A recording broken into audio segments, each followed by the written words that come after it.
എല്ലാവർക്കും നമസ്കാരം. Know the Bible എന്ന് പറയുന്ന ഒരു എപ്പിസോഡ് നമ്മൾ ചെയ്യുന്നുണ്ടല്ലോ. അപ്പോൾ കഴിഞ്ഞ പ്രാവശ്യം നമ്മൾ സംസാരിച്ച് നിർത്തിയത് ഫസ്റ്റ് കിങ്സ് 1 രാജാക്കന്മാരുടെ പുസ്തകത്തിൽ നിന്നായിരുന്നു. ഇന്ന് നമ്മൾ സംസാരിക്കുവാനായിട്ട് പോകുന്നത് 2 രാജാക്കന്മാരുടെ പുസ്തകത്തിൽ നിന്നാണ്. അപ്പോൾ അതിൻ്റെ ഒരു ചെറിയ ഇൻട്രഡക്ഷൻ പറഞ്ഞതിന് ശേഷം ദൈവത്തിൻ്റെ പരിശുദ്ധാത്മാവ് തന്ന നല്ലൊരു ആലോചന നിങ്ങളുമായിട്ടൊന്ന് ഷെയർ ചെയ്യുവാനായിട്ടാണ് ഞാൻ ആഗ്രഹിക്കുന്നത്. അപ്പോൾ നമ്മൾക്കറിയാം ഈ സെക്കൻഡ് കിങ്സ്, അതായത് 2 രാജാക്കന്മാരുടെ പുസ്തകം എഴുതിയിരിക്കുന്ന ആളും അൺനോൺ എന്നാണ് അറിയപ്പെട്ടിരിക്കുന്നത്. എന്ന് വെച്ചാൽ അത് എഴുതിയത് ആരാണെന്ന് അറിഞ്ഞുകൂടാ. ഓക്കെ, ഇനി അതിന് 25 അധ്യായങ്ങളാണുള്ളത്. അതിൻ്റെ ചെറിയൊരു സമ്മറി ഞാൻ പറയാം. സമ്മറി എന്ന് പറഞ്ഞാൽ ഇത്രമേ ഉള്ളൂ. നമ്മൾക്കറിയാം രാജാക്കന്മാരുടെ പുസ്തകം എന്ന് പറഞ്ഞാൽ രാജാക്കന്മാരുടെ ചരിത്രം ഇങ്ങനെ എഴുതിയിരിക്കുന്ന പുസ്തകമാണ് അല്ലേ. അപ്പോൾ ഇതിൻ്റെ ചരിത്രം എന്ന് പറയുന്നതും ഇതിൻ്റെ ഒരു ചെറിയ സമ്മറി എന്ന് പറയുന്നതും നമ്മൾക്കറിയാം ഏലിയാവിന് ശേഷം ഏലീഷ ശുശ്രൂഷ ഏറ്റെടുക്കുന്നു. അത് കഴിഞ്ഞ് ഏലീഷയുടെ ശുശ്രൂഷയാണ്. പിന്നെ അതുകൂടാതെ ഇസ്രയേലും യഹൂദയും 2 രാജ്യമായിട്ട് പിരിഞ്ഞ ഇപ്പോൾ ഇവിടെ ഭരണം നടത്തിക്കൊണ്ടിരിക്കുന്നത് അല്ലേ. എന്ന് വെച്ചാൽ ശലോമോൻ രാജാവിന് ശേഷം ഇസ്രയേലും യഹൂദയും 2ആയിട്ട് പിരിഞ്ഞു. ഓക്കെ, അപ്പോൾ അത് ഭരണം നടത്തിക്കൊണ്ടിരിക്കുകയാണ്. ഇതിനകത്ത് ഈ ഇസ്രയേലിനെ അസീറിയ എങ്ങോട്ട് കൊണ്ടുപോയി? അസീറിയ എന്ന് പറയുന്ന രാജ്യം അവരെ അടിമത്തത്തിലേക്ക്, പ്രവാസത്തിലേക്ക് അവരെ കൊണ്ടുപോയി. ഓക്കെ, അതുപോലെ തന്നെ യഹൂദയെ ആര് കൊണ്ടുപോയി? ബാബിലോൺ പ്രവാസത്തിലേക്ക് യഹൂദയും പോയി. അതാണ് ഈ 2 രാജാക്കന്മാരുടെ ഒരു മെയിൻ സമ്മറി എന്ന് പറഞ്ഞു കിടക്കുന്നത്. ഓക്കെ, ഇനി നമ്മൾക്കതിൻ്റെ ആദ്യം തൊട്ട് ചിന്തിച്ച് തുടങ്ങാം. ഇനി ഇതിനകത്ത് നമ്മൾക്ക് കാണുവാനായിട്ട് കഴിയുന്നത് ഏലിയാവ് അല്ലെ. ഏലിയാവ് നമ്മൾക്കറിയാം തിഷ്പയിൽ നിന്നുള്ള തിഷ്പേനായ ഏലിയാവ് നമ്മൾ 1 രാജാക്കന്മാരുടെ പുസ്തകത്തിനകത്ത് നമ്മൾ സംസാരിച്ചതാണ്. ഏലിയാവ് എന്താണ്? ഏലിയാവ് കർമ്മേലിൻ്റെ മുകളിൽ എന്താണ് തീയിറക്കിയതിന് ശേഷം നമ്മുടെ ഇസബേലിൻ്റെ ഭീഷണിയെ തുടർന്ന് എങ്ങോട്ട് പോയി? നമ്മുടെ ചൂരച്ചെടിയുടെ ചുവട്ടിൽ പോയി കിടന്നു. അവിടുന്ന് ദൈവം തട്ടി ഉണർത്തി അവനെ എന്താണ് പിന്നെ ശുശ്രൂഷകൾ ഏൽപ്പിക്കുകയാണെന്ന് വെച്ചാൽ ചെയ്യാനുള്ള ദൗത്യം പറഞ്ഞു കൊടുക്കുന്നു. അത് ആ കൂട്ടത്തിലാണ് യഹൂ എന്ന് വെച്ചാൽ യേഹുവിനെ രാജാവായിട്ട് അഭിഷേകം ചെയ്യണമെന്ന് പറഞ്ഞു. അതിൻ്റെ കൂട്ടത്തിൽ പറഞ്ഞതാണ് നിനക്ക് പകരം ആരെ തിരഞ്ഞെടുക്കണം?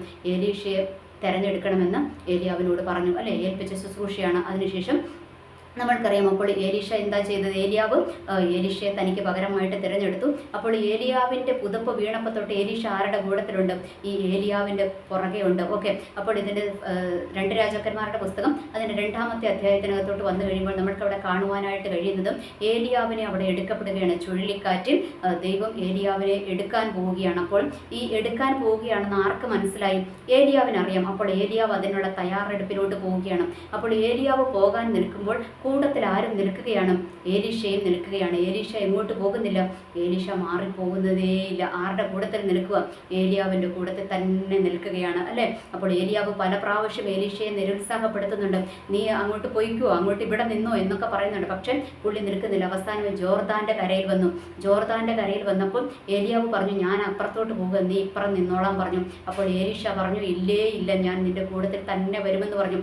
അപ്പോൾ ഇവിടെ കുറച്ച് പ്രവാചക ശിഷ്യന്മാർ ഇക്കരെ ഇരിപ്പുണ്ടായിരുന്നു. അവർ പറഞ്ഞു നിന്റെ യജമാനനെ എടുക്കപ്പെടുവാനായിട്ട് പോവുക, ദൈവം എടുക്കുവാനായിട്ട് പോവുക, അല്ലെങ്കിൽ അവൻ മരണപ്പെടുവാനായിട്ട് പോവുകയാണ്. അപ്പോൾ എന്താണ് നീ അത് അറിഞ്ഞോ എന്ന് ഏലീഷയോട് ചോദിക്കുകയാണ്. അപ്പോൾ ഏലീഷ പറഞ്ഞു എനിക്കതൊക്കെ അറിയാം, നിങ്ങൾ എന്ത് ചെയ്താൽ മതി, നിങ്ങൾ അവിടെ മിണ്ടാതിരിക്കാൻ പറഞ്ഞു. കാരണം ഈ ഏലീഷയെ സംബന്ധിച്ചിടത്തോളം ഏലീഷ കൂട്ടത്തിൽ നടക്കുന്നത് അല്ലേ. ഏലിയാവിൻ്റെ കൈക്ക് വെള്ളം ഒഴിച്ചു കൊടുത്ത് ഏലിയാവിൻ്റെ കൂട്ടത്തിൽ നടക്കുകയാണ്. ഇനി ഇവിടെ ഞാൻ ഒരൊറ്റ കാര്യം കൂടി ഒന്ന് ജസ്റ്റ് പറഞ്ഞു പോകട്ടെ. നമ്മൾക്കറിയാം ഇന്നത്തെ ഈ കാലഘട്ടത്തിലോട്ട് വന്നു കഴിയുമ്പോൾ ഇന്നത്തെ ശുശ്രൂഷകന്മാരുടെ ആ ഒരു അവസ്ഥയിലോട്ട് നമ്മൾക്കൊന്ന് വരാം. ഇന്നത്തെ ശുശ്രൂഷകന്മാർ എന്താണ്? ഇവരും ഇതുപോലെ തന്നെ വലിയ വലിയ പാസ്റ്റർമാരുടെ കീഴിൽ അല്ലെങ്കിൽ വലിയ വലിയ അച്ഛന്മാരുടെ ധ്യാന ഗുരുക്കന്മാരുടെയോ ഒക്കെ കീഴിലോട്ട് ചെറിയ ആൾക്കാർ എന്തിനു വരും? ശുശ്രൂഷ പഠിക്കുവാനും അവർക്ക് സഹായം ചെയ്യുവാനായിട്ടൊക്കെ വരും അല്ലേ. എന്നിട്ട് ഇവരുടെ അടുത്തുനിന്ന് കാര്യങ്ങളൊക്കെ പഠിച്ചു കഴിഞ്ഞിട്ട് എന്താണ്? പഠിച്ചു കഴിഞ്ഞിട്ട് ഇവർ ഒട്ടനെ എന്ത് ചെയ്യും? കുറച്ച് എന്തെങ്കിലും ഒരു അഭിഷേകം കഴിയുമ്പോഴത്തേക്ക് എങ്ങോട്ട് പോകും? വേറെ സഭ ഉണ്ടാക്കി പോകുമല്ലേ. ഇവിടെ ഈ പുള്ളിനെ അങ്ങ് ഉപേക്ഷിച്ചിട്ട് പോകും. അതുകൂടാതെ എന്താണ് ഇനിയിപ്പോൾ ഈ സീനിയർ പാസ്റ്റർ ആയിരിക്കുന്ന അദ്ദേഹം എന്താണ് പുള്ളി അല്ലെങ്കിൽ സീനിയർ ആയിരിക്കുന്ന അച്ഛനോ മെത്രാനോ ആരുമാകട്ടെ, ഇവർ ഒന്നെങ്കിൽ ഒരു മരണക്കിടക്കയിലോ രോഗക്കിടക്കയിലോ ആണെന്ന് കണ്ടു കഴിഞ്ഞാൽ പിന്നെ എന്ത് ചെയ്യും? അടുത്ത ആൾ കൂട്ടത്തിൽ നടന്ന ആൾ പിന്നെ എന്ത് ചെയ്യും? അവിടെ ഒരു ഇത് ഏറ്റെടുക്കുവാനായിട്ട് തുടങ്ങും. അടുത്ത ശുശ്രൂഷ, അടുത്ത അധികാരം ഏറ്റെടുക്കുവാൻ വേണ്ടിയിട്ടുള്ള പിടിവലികൾ അവിടെ തുടങ്ങും അല്ലേ. ഇന്നത്തെ കാലഘട്ടത്തിൽ നടന്നുകൊണ്ടിരിക്കുന്ന കാര്യങ്ങളും ഞാനൊന്ന് ജസ്റ്റ് ഒന്ന് ഓർമ്മപ്പെടുത്തിയെന്ന് മാത്രമേ ഉള്ളൂ. എന്തിനാണെന്നറിയാവോ? ഇവിടെ ഒരു ഏലിയാവിനെയും ഏലീഷയെയും തിരിച്ചറിയണം. അതിനു വേണ്ടിയിട്ട് ഓക്കെ, അപ്പോൾ ഈ ഏലീശയ്ക്ക് അറിയാം തൻ്റെ യജമാനൻ എടുക്കപ്പെടുകയാണെന്നറിയാം. എന്നാൽ കിട്ടിയ പുതപ്പം മേടിച്ചിട്ട് ഇവിടെ നിൽക്കാമെന്ന് ആരും വിചാരിച്ചില്ല. ഏലീശ വിചാരിച്ചില്ല. കാരണം യജമാനൻ്റെ കൂട്ടത്തിൽ തന്നെ പോയി. എന്ന് വെച്ചാൽ യജമാനൻ ജീവനോടെ ഇരിക്കുമ്പോൾ വരെ ഞാൻ ആരായിട്ടേ നിൽക്കത്തുള്ളൂ, ഞാൻ ദാസനായിട്ട് തന്നെ നിൽക്കത്തുള്ളൂ എന്ന് ആര് തീരുമാനിച്ചിരുന്നു? ഏലീശ തീരുമാനിച്ചിരുന്നു. അതുകൊണ്ട് തന്നെയാണ് ദൈവം അവനെ തിരഞ്ഞെടുക്കാൻ ആരോട് പറഞ്ഞതും? ഏലിയാവിനോട് പറഞ്ഞത്. ഓക്കെ, അപ്പോൾ നമ്മൾക്കറിയാം അതിനുശേഷം ഇവർ നിരുത്സാഹപ്പെടുത്തിയെങ്കിലും കൂട്ടത്തിൽ ആരും പോയി? ഏലിയാവിൻ്റെ കൂടെ എലീശയും പോയി അല്ലേ. എന്നിട്ട് നമ്മൾക്കറിയാം ഏലിയാവ് തൻ്റെ അഭിഷേകത്തിൻ്റെ പുതപ്പെടുത്ത് യോർദാൻ്റെ മേലടിച്ചു. അപ്പോൾ യോർദാൻ രണ്ടായി പിരിഞ്ഞ് ഇവർ രണ്ടുപേരും അക്കരെ കടന്നു. ഏലിയാവും ഏലീശയും അക്കരെ കടന്നു. അക്കരെ ചെന്ന് കടന്നു കഴിഞ്ഞപ്പോൾ അവിടെയും ഏലിയാവ് പറഞ്ഞു, നീ പൊക്കോ എന്ന് പറഞ്ഞ് ഏലിയാവ് ഏലീശയെ നിരുത്സാഹപ്പെടുത്താൻ നോക്കി. പക്ഷേ ഏലീശ എന്ത് ചെയ്തില്ല? ഏലീശ മാറിപ്പോയില്ല കേട്ടോ. ഏലീശ മാറിപ്പോയില്ല. കാരണം എനിക്ക് തോന്നുന്നു ഏലീശനെ ഒന്ന് പരീക്ഷിച്ചതായിരിക്കാം ഒരുപക്ഷെ ഏലിയാവ്. എന്ന് വെച്ചാൽ ഏലിയാവിന് അറിയാം ഇവനെ എന്തിനാ ദൈവം വിളിച്ചതെന്ന് ആർക്കറിയാം? ഏലിയാവിന് അറിയാം. അതുകൊണ്ട് ഇവനെ ഒന്ന് പരീക്ഷിച്ചതായിരിക്കും, നീ പൊക്കോ എന്ന് പറഞ്ഞിട്ട്. എന്നാൽ ഏലീശ എവിടെ നിന്നും? കൂടത്തിൽ തന്നെ നിന്നു. അത് കഴിഞ്ഞിട്ടും നമ്മൾക്കറിയാം ഈ ചുഴലിക്കാറ്റിൽ ഏലിയാവിനെ എടുക്കപ്പെടുകയാണ് അല്ലേ. എടുക്കപ്പെടുന്നതിന് മുൻപേ ഏലിയാവ് എലീശയോട് ചോദിച്ചു, നീ ഇത്രയും എൻ്റെ കൂടത്ത് ഇങ്ങനെ പറ്റിച്ചേർന്ന് നടക്കുമല്ലേ, ഞാൻ മരിക്കുവാൻ പോവുകയാണെന്ന് അറിഞ്ഞിട്ടും അല്ലെങ്കിൽ ദൈവം എന്നെ എടുക്കപ്പെടുവാണെന്ന് അറിഞ്ഞിട്ടും നീ എൻ്റെ കൂടത്തിൽ ഇങ്ങനെ പറ്റി നിൽക്കുമല്ലേ, ഞാൻ പോകുന്നതിന് മുൻപ് നിനക്ക് എന്താ ചെയ്തു തരേണ്ടതെന്ന് ചോദിച്ചു. ഒട്ടനെ ഏലീശ മറ്റൊന്നും ആലോചിച്ചില്ല. നമ്മളോട് ചോദിച്ചായിരുന്നെങ്കിൽ നമ്മൾ വേറെ എന്തെങ്കിലുമൊക്കെ പറഞ്ഞാലേ അല്ലേ. എന്നാൽ ഏലീശ പറഞ്ഞു, എനിക്ക് നിൻ്റെ അഭിഷേകത്തിൻ്റെ ഇരട്ടി അഭിഷേകം വേണമെന്ന് പറഞ്ഞു. അപ്പോൾ നമ്മൾ പറയും അഭിഷേകം പിന്നെ മതി, അതൊക്കെ പിന്നെ പ്രാപിച്ചെടുക്കാം, ഇപ്പോൾ കുറച്ച് സാമ്പത്തിക നന്മകളും കുറച്ച് ഭൗതിക നന്മകളും ഒക്കെ ഇങ്ങോട്ട് തരാൻ വേണമെങ്കിൽ ഒരു പക്ഷേ ഇന്നത്തെ കാലഘട്ടത്തിൽ നമ്മളൊക്കെ ചിലപ്പോൾ പറഞ്ഞെന്നിരിക്കുമല്ലേ. എന്നാൽ ഇവിടെ ഏലീശ പറഞ്ഞു, എനിക്ക് നിൻ്റെ അഭിഷേകത്തിൻ്റെ ഇരട്ടി അഭിഷേകം വേണമെന്ന് പറഞ്ഞു. അപ്പോൾ നമ്മൾക്കൊരു ക്വസ്റ്റ്യൻ ചോദിക്കാം, അല്ല ഏലീശായെ, ഏലിയാവ് ഇത്രയും അത്ഭുതങ്ങളും അടയാളങ്ങളും ചെയ്ത് ഇവിടെ നടന്നിട്ടും എന്തുകൊണ്ടാണ് ഈ അതേ അഭിഷേകം പോരാ, എനിക്കതിൻ്റെ ഇരട്ടി അഭിഷേകം വേണമെന്നും ഏലീശായെ നീ എന്തുകൊണ്ടാണ് ചോദിച്ചതെന്ന് ഏലീശയോട് ചോദിച്ചാൽ ഏലീശയ്ക്ക് നമ്മളോട് പറയുവാനുള്ള ഒരു ഉത്തരം എന്താണെന്നറിയാവോ? ഏലീശയ്ക്ക് അറിയാം ഏലിയാവിൻ്റെ ചരിത്രങ്ങൾ. എന്ന് വെച്ചാൽ ഏലിയാവ് കടന്നുപോയ ജീവിതത്തിൻ്റെ പാന്താവിൽ അനുഭവിച്ച കഷ്ടങ്ങളും ദുരിതങ്ങളും വേദനകളും പ്രയാസങ്ങളും ഒക്കെ ഞെരുക്കങ്ങളും ഒക്കെ കണ്ടവനാ ആര്? ഏലീശ കണ്ടിരുന്നു അല്ലെങ്കിൽ കേട്ടിരുന്നു. കർമ്മേലിൻ്റെ മുകളിൽ തീയിറക്കി വലിയ ശുശ്രൂഷ അവിടെ വെളിപ്പെട്ടതാണ്. ആ വലിയ ശുശ്രൂഷ വെളിപ്പെട്ടിട്ട് ഇങ്ങോട്ട് ഇറങ്ങി കഴിഞ്ഞപ്പോൾ എന്താ സംഭവിച്ചത്? അവിടെ ആരെഴുന്നേറ്റു? ഇസബേൽ എന്ന് പറയുന്ന ആ ഒരു സ്പിരിറ്റും അതുപോലെ തന്നെ ആഹാബ്യ സ്പിരിറ്റും, ഇത് രണ്ടും അവിടെ എഴുന്നേറ്റിട്ട് എന്താണ്? ഏലിയാവിനോട് പറഞ്ഞു, നിന്നെ നാളെ ഈ നേരത്തെ എൻ്റെ പ്രവാചകന്മാരെ പോലെ ആക്കിക്കളയുമെന്ന് പറഞ്ഞു. എന്ന് വെച്ചാൽ വധഭീഷണി മുഴക്കി. ആര് മുഴക്കി? ഇവിടെ ഈ ഇസബേലും ആഹാബും അല്ലെ. ആഹാബിൻ്റെ പത്നിയായിരിക്കുന്ന രാജ്ഞി ഇസബേൽ രാജ്ഞി എന്താണ് ഭീഷണി മുഴക്കി. അപ്പോൾ ജീവൻ തന്നെ അപകടത്തിലാകുമെന്ന് ഭയപ്പെട്ടിട്ട് ഏലിയാവ് എങ്ങോട്ട് ഓടിപ്പോയി? ചൂരച്ചെടിയുടെ ചുവട്ടിലേക്ക് ഓടിപ്പോയി അല്ലേ. നമ്മൾക്കറിയാം അതൊക്കെ ഫസ്റ്റ് രാജാക്കന്മാരിൽ നമ്മൾ ചിന്തിച്ചതാണ്. ചൂരച്ചെടിയുടെ ചുവട്ടിലേക്ക് ഓടിപ്പോയി അല്ലേ. അവിടുന്ന് പിന്നെ ദൈവം നമ്മുടെ ഏലിയാവിനെ എന്താണ് വിളിച്ചെഴുന്നേൽപ്പിച്ച് തട്ടി ഉണർത്തിയ വിട്ടത്. എന്നിട്ട് അഭിഷേകം ആരുടെ മേൽ വീണത്? ഈ അഭിഷേകത്തിൻ്റെ പുതപ്പ് ഏലീശയുടെ മേൽ വീണത്. അപ്പോൾ ഏലീശ ഈ ചരിത്രങ്ങളൊക്കെ അറിയാം. ഇനി അതുകൂടാതെ ഏലിയാവിൻ്റെ ജീവിതത്തിൽ വെളിപ്പെട്ട കെരീത് തോട്ടിനെ കുറിച്ചും ആർക്കറിയാം? ഏലീശയ്ക്ക് അറിയാം. അതൊക്കെ പറഞ്ഞു കൊടുത്തിട്ടുണ്ടാകും അല്ലേ. ആ ഒരു ശുശ്രൂഷയുടെ ലെവലും താൻ കടന്നുപോയതും ഒക്കെ പറഞ്ഞു കൊടുത്തിട്ടുണ്ടാകും. അല്ലെങ്കിൽ ഏലീശ ഇതൊക്കെ അറിഞ്ഞിട്ടുണ്ടാകും. ആ കെരീത് തോട്ട് അല്ലെ, കെരീത് തോട്ടിൻ്റെ ഞെരുക്കം ആരറിഞ്ഞതാ? അത് ഏലിയാവ് അറിഞ്ഞതാന്ന് ആർക്കറിയാം? ഏലീശയ്ക്ക് അറിയാം. ഇനി അതുകൂടാതെ വിധവയുടെ വീട്ടിൽ നടന്നത് അല്ലേ, ആ ഒരു അനുഭവങ്ങളും ഒക്കെ അറിയാം. അവസാനം വലിയ ശുശ്രൂഷ വെളിപ്പെട്ടിട്ടും ജീവനെ പേടിച്ച് ഓടിപ്പോയ ചൂരച്ചെടിയുടെ ചുവട്ടിൻ്റെ കഥയും ആർക്കറിയാം? ഏലീശയ്ക്ക് അറിയാം. അതുകൊണ്ട് ഏലീശയ്ക്ക് ഒരു കാര്യം മനസ്സിലായി, ഏലിയാവിൻ്റെ മേലുള്ള അഭിഷേകം പോരാ.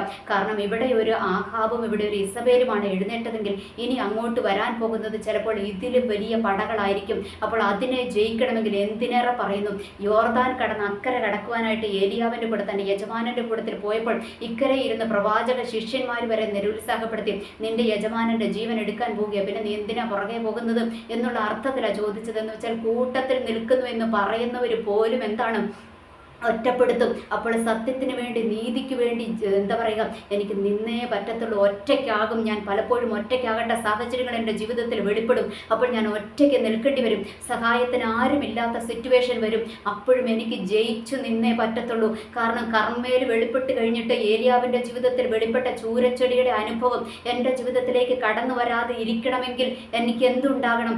ഏലിയാവിൻ്റെ അഭിഷേകം പോരാ, അതിൻ്റെ ഇരട്ടി അഭിഷേകം ഉണ്ടെങ്കിൽ മാത്രമേ എനിക്ക് ആ ചൂരച്ചെടിയെ ജയിക്കുവാൻ കഴിയത്തുള്ളൂ എന്ന് ആര് തിരിച്ചറിഞ്ഞു? ഏലീഷ തിരിച്ചറിഞ്ഞു. അതുകൊണ്ടാണ് ഏലീഷ പറഞ്ഞതും എനിക്ക് ഇരട്ടി അഭിഷേകം വേണം, ഇല്ല എങ്കിൽ എനിക്ക് ഈ ലോകത്തിൽ പിടിച്ചു നിൽക്കുവാൻ എനിക്ക് കഴിയത്തില്ല. ചൂരച്ചെടിയുടെ ചുവട്ടിൽ ഞാനും അതുപോലെ തന്നെ ഒളിച്ചു പോയി ഇരിക്കേണ്ടി വരും. അതുകൊണ്ട് എനിക്ക് അത് വേണ്ട, എനിക്ക് അതിനെ ജയിക്കണം. ആ ഒരു ജയം എനിക്ക് ലഭിക്കണമെങ്കിൽ എന്ത് വേണം? എനിക്ക് ഇരട്ടി അഭിഷേകം വേണമെന്നും ആര് തിരിച്ചറിഞ്ഞു? ഏലീഷ തിരിച്ചറിഞ്ഞു. അതുകൊണ്ട് എനിക്ക് ഇരട്ടി അഭിഷേകം വേണമെന്ന് പറഞ്ഞത്. നോക്കിക്കേ, ഇവിടെ ഏലിയാവിനോട് ഇരട്ടി അഭിഷേകം ചോദിച്ചപ്പോൾ ഇന്നത്തെ കാലഘട്ടത്തിലാണെങ്കിലും നമ്മൾക്കറിയാം, ഇന്നത്തെ ശുശ്രൂഷകന്മാരെ എടുത്തു നോക്കിക്കും, തനിക്ക് ശേഷം ആരെങ്കിലും വളർന്നു വരുന്നു എന്ന് കണ്ടു കഴിയുമ്പോൾ തലയ്ക്ക് ഒരു കൊട്ട് കൊടുത്തിട്ട് അവിടെ ഇരിക്കാൻ പറയാന്ന് വെച്ചാൽ, സമയമായില്ല കുഞ്ഞ്, നീ അവിടെ ഇരിക്കേ, എൻ്റെതൊന്ന് കഴിയട്ടെ, എനിക്കിവിടെ തല നിറച്ച് ഇരിക്കാൻ പറ്റുന്നില്ലെങ്കിലും നീ അവിടെ നിൽക്കുക, നീ അവിടെ ഇരിക്കുക എന്ന് പറഞ്ഞ് എന്ത് ചെയ്യും? ഇന്ന് വളർന്നു വരുന്ന യുവജനങ്ങളെ ഇന്ന് അല്ലെങ്കിൽ അവരെ തട്ടി അവരെ അവിടെ ഇരുത്തുന്ന, അല്ലെങ്കിൽ അവരെ ഇരുത്തിക്കളയുന്ന മിനിസ്ട്രി ഇന്ന് പല സീനിയേഴ്സിൻ്റെ ഭാഗത്തു നിന്നും ഉയരാറുണ്ട് അല്ലേ? ഒരുപാട് പേരുടെ വർഷിപ്പ് ലീഡേഴ്സിനെ ഒതുക്കുന്നവരുണ്ട്. ഇന്ന് കഴിഞ്ഞിടയ്ക്ക് ഞാനൊരു കഥ കേട്ടത്, ഒരു കഥയല്ല, ഒരു ഇൻസിഡൻറ്റ് ഞാനൊരു കമൻറ്റ് രൂപത്തിൽ വായിച്ചതാണ്. ഒരു വർഷിപ്പ് ലീഡർ അഭിഷേകത്താൽ ഏതാണ്ടൊക്കെ ഇങ്ങനെ അഭിഷേകത്താൽ ഇങ്ങനെ ആത്മാവിൽ വിളിച്ചു പറഞ്ഞപ്പോൾ ഏതോ ഒരു സീനിയർ പാസ്റ്റർ ആയിരിക്കുന്ന ഒരു പാസ്റ്റർ അവിടെ നിന്നുകൊണ്ട് പറഞ്ഞു, പിശാചെ വിട്ടുപോകുമെന്ന് പറഞ്ഞുകൊണ്ട് ആ പുള്ളിനെ ഇറക്കി വിട്ട ചരിത്രമൊക്കെ ഒരു കമൻറ്റ് രൂപത്തിൽ ഞാൻ വായിക്കുവാനായിട്ടൊക്കെ ഇടയായി. അപ്പോൾ ഞാൻ ഓർക്കുകയാണ്, എങ്ങോട്ടാണ് പോകുന്നത് അല്ലെ? ഏത് അഭിഷേകത്തിലാണ് നീങ്ങുന്നത്? തനിക്ക് ശേഷം ഉയർന്നു വരേണ്ട അഭിഷിക്തന്മാരെ അല്ലെങ്കിൽ ചെറുപ്പക്കാരെ ഉയർത്താതെ വേണം അവരെ ഇരുത്തുന്ന അല്ലെങ്കിൽ അവരെ തകർത്ത് കളയുന്ന എത്രയോ വലിയ വലിയ ശുശ്രൂഷകന്മാരുടെ ലെവലുകൾ ഇന്ന് നമ്മൾ കാണുന്നുണ്ട് അല്ലേ? അപ്പോൾ അതിൻ്റെ ഇടയ്ക്ക് അവരൊക്കെ മാതൃകയാക്കേണ്ടതാണ് ആരെയും? ഏലിയാവിനെ. അപ്പോൾ ഏലിയാവും ചോദിച്ചോ, നിനക്ക് എൻ്റെ അഭിഷേകം പോരടാന്ന് ചോദിച്ചില്ല. കാരണം ഏലിയാവിന് അറിയാം, എൻ്റെ ജീവിതത്തിൽ വെളിപ്പെട്ട കെരീതും എൻ്റെ ജീവിതത്തിൽ വെളിപ്പെട്ട വിധവയുടെ ഭവനവും അതുപോലെ തന്നെ എൻ്റെ ജീവിതത്തിൽ വെളിപ്പെട്ട ആഹാബും ഇസബേലും അതുപോലെ ചൂരച്ചെടിയും ഒക്കെ ഇനിയും ഉണ്ടാകും. അതിൻ്റെ ഡബിൾ സ്ട്രോങ്ങോടെ ഉണ്ടാകും. അപ്പോൾ എനിക്ക് പറ്റിയതുപോലെ ചൂരച്ചെടിയുടെ ചുവട് തിരഞ്ഞെടുക്കാതെ അവിടെ നേരോടെ നിൽക്കുവാൻ, ഒറ്റയ്ക്ക് നിൽക്കുവാൻ, ഏത് ഇസബേലി ശക്തി എഴുന്നേറ്റാലും ഏത് ആഹാബ്യ സ്പിരിറ്റ് എഴുന്നേറ്റാലും അതിൻ്റെ മുൻപിൽ ചങ്കൂറ്റത്തോടെ നിന്ന് ഞാൻ ആരാധിക്കുന്ന ദൈവത്തെ ഉയർത്തണമെങ്കിൽ ഇവൻ എന്തു വേണം? എൻ്റെ അഭിഷേകം പോരാ, ഇരട്ടി അഭിഷേകം വേണം. എന്ന് വെച്ചാൽ ഇവൻ വീണു പോകരുത്, ഇവൻ തളർന്നു പോകരുത് എന്ന് ആര് തിരിച്ചറിഞ്ഞു? ഏലിയാവ് തിരിച്ചറിഞ്ഞു. അതുകൊണ്ട് ആ ചോദിച്ച പാടെ പറഞ്ഞു, ആ ഇരട്ടി അഭിഷേകത്തിൻ്റെ അനുഗ്രഹം ആരുടെ മേൽ കൊടുത്തു? ഏലീഷയുടെ മേൽ കൊടുത്തു എന്നും നമ്മൾക്ക് മനസ്സിലാക്കുവാനായിട്ട് കഴിഞ്ഞു. ഓക്കെ, അപ്പോൾ ഇന്നത്തെ ദൂതും ഇത് തന്നെയാണ്. ഇന്നത്തെ ഈ കാലഘട്ടത്തിൽ നമ്മൾക്ക് ജീവിച്ചു പോകുവാൻ വേണ്ടിയിട്ട് ഒരു സാധാരണ അഭിഷേകം പോരാ, അല്ലെങ്കിൽ ഒരു സാധാരണ അഭിഷേകം പോരാ. നമ്മൾക്ക് എന്തു വേണം? ഇരട്ടി അഭിഷേകം തന്നെ വേണം. എങ്കിലേ ഇന്നത്തെ ഈ കാലഘട്ടത്തിൽ നമ്മൾക്ക് ജയിച്ചു കയറുവാനായിട്ട് പറ്റത്തുള്ളൂ. ചുറ്റും ടെംപ്റ്റേഷനുകളല്ലേ, ചുറ്റും ഒരുപാട് ടെംപ്റ്റേഷനുകളാണ് നമ്മളുടെ ജീവിതത്തിൽ കടന്നു വരുന്നത്. അപ്പോൾ ഈ ടെംപ്റ്റേഷനുകളെ ജയിക്കണമെങ്കിൽ, അല്ലെങ്കിൽ ലോകത്തിൻ്റെ മോഹങ്ങളെ ജയിക്കണമെങ്കിൽ, അല്ലെങ്കിൽ നമ്മൾക്ക് ലോകത്തിൽ പിടിച്ചു നിൽക്കണമെങ്കിൽ, നമ്മൾക്കെതിരെ ഉയരുന്ന കൂരമ്പുകളെ, ഒറ്റപ്പെടുത്തലുകളെ, നിന്ദകളെ, കെണികളെ, കുരുക്കുകളെ ഒക്കെ ജയിച്ച് നമ്മൾക്ക് മുന്നേറണമെങ്കിൽ എന്തു വേണം? ഒരു സാധാ അഭിഷേകം പോരാ, നമ്മൾക്ക് എന്തു വേണം? ഇരട്ടി അഭിഷേകം തന്നെ വേണം. ഇന്ന് ഓർക്കുക, ശുശ്രൂഷകന്മാരുടെ ഇടയിലോട്ടൊന്ന് കടന്നു നോക്കിക്കും. ഇവർ ഈ പഴയ അഭിഷേകം കൊണ്ട് ഇരിക്കുന്നത് കൊണ്ടാണ് ഇന്ന് പലരിലും പല ശുശ്രൂഷകളും വെളിപ്പെടാത്തത്. ഇന്ന് കിട്ടിയത് കൊണ്ട് ഇരിക്കും. ഇനി ചിലരെന്താ, ഒന്നും കിട്ടിയിട്ടില്ല, ഇറങ്ങുക. എന്തിനാ ഇറങ്ങുന്നത്? വേറൊരാൾ പറയുന്നത് കോപ്പി അടിച്ച് ലൈക്കും ഷെയറും കമൻറ്റ് സബ്സ്ക്രൈബേഴ്സും കൂട്ടത് ഒരുപാട് പേര് യൂട്യൂബിനകത്തുമുണ്ട്. അതുപോലെ തന്നെ എല്ലാ മേഖലകളിലുമുണ്ട്. ശുശ്രൂഷക്കാരുടെ ഇടയിലുണ്ട്. വേറൊരാൾ പറഞ്ഞ പ്രസംഗം അതേപടി കോപ്പി അടിച്ചിട്ട് മറ്റൊരു സ്റ്റേജിൽ പോയി അതേപടി പ്രസംഗിക്കുന്ന, ഒരു ഉടുപ്പുമില്ലാതെ പ്രസംഗിക്കുന്ന ശുശ്രൂഷക്കാരും ഇന്നുണ്ട് അല്ലെ? ഇവരുടെയൊക്കെ ജീവിതത്തിൽ വല്ലതും വെളിപ്പെടുന്നുണ്ടോ? ഒന്നും വെളിപ്പെടുന്നില്ല. പ്രസംഗിക്കാൻ അറിയാവുന്നത് കുറേയൊക്കെ ഉണ്ട്, എന്തൊക്കെയോ പ്രസംഗിച്ചിട്ട് പോകുന്നു, അല്ലെങ്കിൽ പഴയ പേരിൽ എന്തൊക്കെയോ ഉണ്ടാക്കുന്നു എന്നല്ലാതെ പുതിയതായിട്ടൊന്നും വെളിപ്പെടുന്നില്ല. എന്നാൽ ഇവിടെ അങ്ങനെയല്ല. നമ്മളുടെ ജീവിതത്തിൽ പുതിയ പുതിയ ശുശ്രൂഷകളുടെ മേഖലകൾ വെളിപ്പെട്ട് വരണമെങ്കിൽ, പുതിയ പുതിയ അത്ഭുതങ്ങളിലേക്ക് കടക്കണമെങ്കിൽ, അല്ലെങ്കിൽ ഈ ലോകത്തെ ജയിക്കണമെങ്കിൽ നമ്മൾക്ക് എന്തുണ്ടാകണം?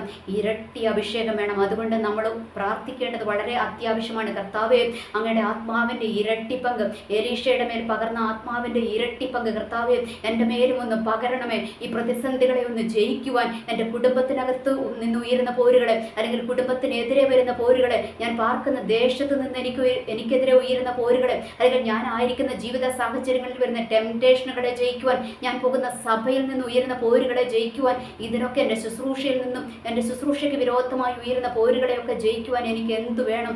എനിക്ക് ഇരട്ടി അഭിഷേകം വേണമേ എന്നും ദൈവത്തോട് പ്രാർത്ഥിക്കണം. ഒരു കാര്യം ഞാൻ പറയട്ടെ, നമ്മൾ ചോദിക്കാതെ കിട്ടത്തില്ല കേട്ടോ. ഏലീഷയ്ക്ക് ഇരട്ടി അഭിഷേകം ചോദിച്ചിട്ടാണ് കൊടുത്തത്. വേറെ എന്തെങ്കിലും ചോദിച്ചിരുന്നെങ്കിൽ ചിലപ്പോൾ വേറെ എന്തെങ്കിലും കിട്ടിപ്പോയാൽ ഇരട്ടി അഭിഷേകം അവിടെ കിട്ടത്തില്ല. അവിടെ ചോദിച്ചു, ഏലീഷ ചോദിച്ചു ഏലിയാവിനോട്, എനിക്ക് ഇരട്ടി അഭിഷേകം വേണമെന്ന് പറഞ്ഞു. അതാ ദൈവത്തിന്റെ വചനം പുതിയ നിയമത്തിലോട്ട് വന്നു കഴിയുമ്പോൾ ദൈവത്തിന്റെ വചനത്തിലും അതാ പറയുന്നത് അല്ലെ, നിങ്ങൾ ചോദിക്കുമെന്നാൽ നിങ്ങൾക്ക് ലഭിക്കുമെന്നാണ് പറഞ്ഞിരിക്കുന്നത്. അപ്പോൾ നമ്മൾ ദൈവത്തോട് ചോദിക്കണം. പരിശുദ്ധാത്മാവിനെ എത്ര അധികം ദൈവം തരുമെന്നാണ് പറഞ്ഞിരിക്കുന്നത്. അപ്പോൾ നമ്മൾ ചോദിക്കണം, കർത്താവേ അങ്ങയുടെ പരിശുദ്ധാത്മാവിനാൽ നിറയ്ക്കണമേ, അഭിഷേകത്താൽ നിറയ്ക്കണമേ. ചിലർ പറയും ഞാൻ അഭിഷേകം പ്രാപിച്ചിട്ടില്ല എന്ന് പറഞ്ഞുകൊണ്ട് നടന്നിട്ട് കാര്യമില്ല. നീ വില മുടക്കി പ്രാർത്ഥിക്കുക. ഏലീഷയ്ക്കും ഏലിയാവിന്റെ പുറകെ വില മുടക്കിയാണ് യാത്ര ചെയ്തത്, അല്ലാതെ ചുമ്മാതെ ഒന്നുമല്ല യാത്ര ചെയ്തത്. ഒന്നൊരു കീഴടങ്ങലിന്റെ മനോഭാവം ആർക്കുണ്ടായിരുന്നു? ഏലീഷയ്ക്കുണ്ടായിരുന്നു. എന്ന് വെച്ചാൽ ഇരട്ടി അഭിഷേകം പെട്ടെന്നങ്ങ് വീഴുവല്ല ചെയ്തത്. വില മുടക്കി തൻ്റെ യജമാനൻ്റെ പുറകെ നടന്നും താന്നിരിക്കേണ്ടടുത്ത് താന്നിരുന്നു, താന്ന് കൊടുക്കേണ്ടടുത്ത് താന്ന് കൊടുത്ത് പുറകേ നടന്നു. അപ്പോഴാണ് എന്ത് കിട്ടിയത്?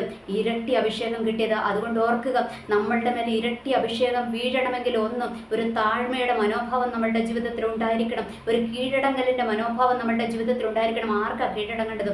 ദൈവത്തിൻ്റെ പരിശുദ്ധാത്മാവിന് കീഴടങ്ങണം. നീ അവിടെ പോകരുതെന്ന് പറഞ്ഞാൽ പോകരുത്, നീ അത് ചെയ്യരുതെന്ന് പറഞ്ഞാൽ ചെയ്യരുത്. പരിശുദ്ധാത്മാവിന് കീഴടങ്ങുന്ന ഒരു മനോഭാവം നമ്മൾക്കുണ്ട് എങ്കിൽ നമ്മൾ ചോദിച്ചു കഴിയുമ്പോൾ ഇരട്ടി അഭിഷേകത്തെ തന്നും ദൈവം മാനിക്കുവാൻ ശക്തനാണ് കേട്ടോ. മാന്യത മാത്രമല്ല, ജയം. ഒരു ജയജീവിതം നമ്മൾക്ക് നയിക്കണമെങ്കിൽ ഇരട്ടി അഭിഷേകം ആവശ്യമാണെന്ന് തിരിച്ചറിഞ്ഞ് ദൈവത്തോട് ചോദിക്കുവാൻ തയ്യാറാകാം. ചോദിച്ചു കഴിഞ്ഞാൽ ഒരു താഴ്മയുടെ മനോഭാവം ഉണ്ടെങ്കിൽ, ഏലീഷയെ പോലെ ഒരു താഴ്മയുടെ മനോഭാവം ഉണ്ടെങ്കിൽ എന്താണ്? തീർച്ചയായിട്ടും ഇരട്ടി അഭിഷേകം ദൈവം നമ്മളുടെ ജീവിതത്തിൽ പകർന്ന് നമ്മളുടെ വിശ്വാസ ജീവിതം അല്ലെങ്കിൽ ക്രിസ്ത്യൻ ജീവിതം വിജയകരമായി പൂർത്തീകരിക്കുവാൻ ദൈവം നമ്മൾക്ക് കൃപ തരിക തന്നെ ചെയ്യും. അഭിഷേകമില്ലാതെ നമ്മൾ അങ്ങനെ തലകുത്തി മറിഞ്ഞിട്ട് ഒരു കാര്യമില്ല. അഭിഷേകമുണ്ടെങ്കിൽ മാത്രമേ ഒരു ക്രിസ്ത്യാനിക്ക് ജയിക്കുവാൻ പറ്റത്തുള്ളൂ എന്നുള്ളൊരു യാഥാർത്ഥ്യം കൂടെ നമ്മൾ തിരിച്ചറിയുക. അതുകൊണ്ട് ദൈവത്തോട് ചോദിക്കുക. എനിവേ, എല്ലാവർക്കും നല്ലൊരു ദിവസം ആശംസിക്കുന്നു. നന്ദി, നമസ്കാരം.